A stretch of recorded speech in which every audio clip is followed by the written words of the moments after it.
Pada zaman dahulu di negeri antah berantah, hiduplah sepasang suami istri yang sangat miskin karena disumpahi oleh Batara Indra dan sangat dibenci orang. Setiap kali mereka mengemis di pasar dan kampung, mereka dipukuli dan diusir hingga ke hutan.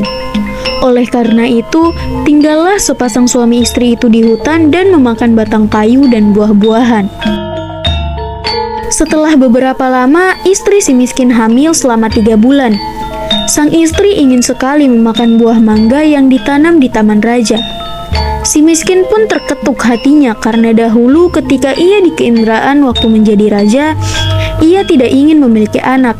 Namun sekarang ia akan memiliki anak dan berkata, "Istriku, apa kamu ingin membunuhku?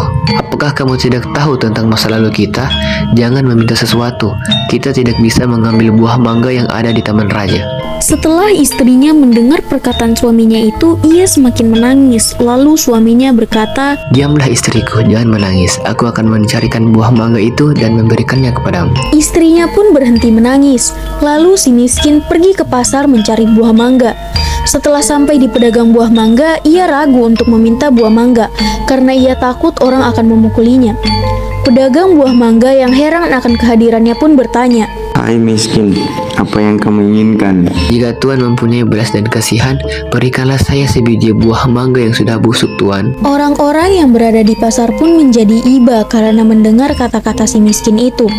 Lalu orang yang berada di pasar tersebut memberikan si miskin buah mangga, makanan, dan bahkan pakaian serta buah-buahan lainnya.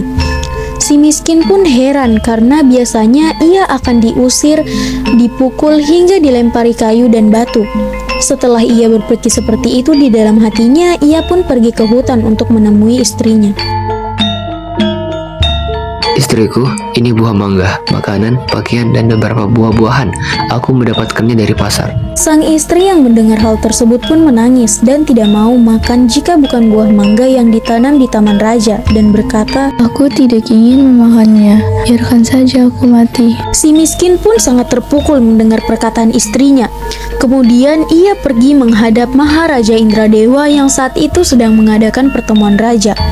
Lalu ia masuk ke dalam dan Baginda Raja pun berkata, "Hai miskin, apa yang kamu inginkan?" Si miskin pun menjawab sambil bersujud, "Tuanku, ampunilah hamba. Hamba datang ke sini ingin meminta buah mangga yang sudah jatuh ke tanah, Tuanku." "Apa yang ingin kau lakukan dengan mangga itu?" "Untuk dimakan, Tuanku."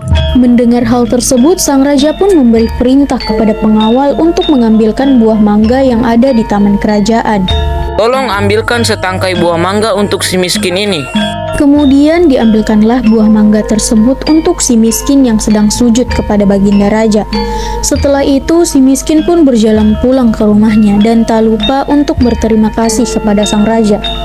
Setelah dilihat oleh sang istri akan si miskin datang membawa setangkai buah mangga, ia pun tertawa senang sambil memakan buah mangga tersebut.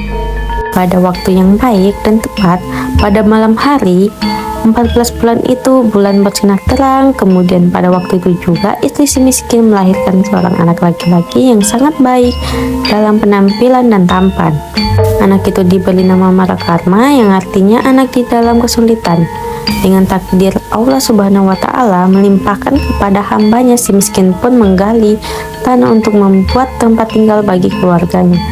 Ketika ia menggali tanah untuk menancapkan tiang, ia menemukan telaju besar yang berisi banyak emas. Istrinya pun datang untuk melihat dan berkata, "Emas ini tidak akan habis sampai anak cucu kita, suamiku." Ia pun menjadi kaya dan membeli barang-barang kebutuhannya seperti kendi, utar-utar, pelana kuda, keris, dan sebagainya. Setelah kembali dari membeli barang-barang tersebut, ia mandi dengan jeruk nipis, menimang anaknya dan berseru, "Jika engkau sungguh-sungguh anak dewa yang ingin menerangkan wajah ayahanda ini, biarkan negeri di hutan ini menjadi negeri yang lengkap dengan kota, parit, dan istana serta menteri, rakyat, dan semua raja-raja besar."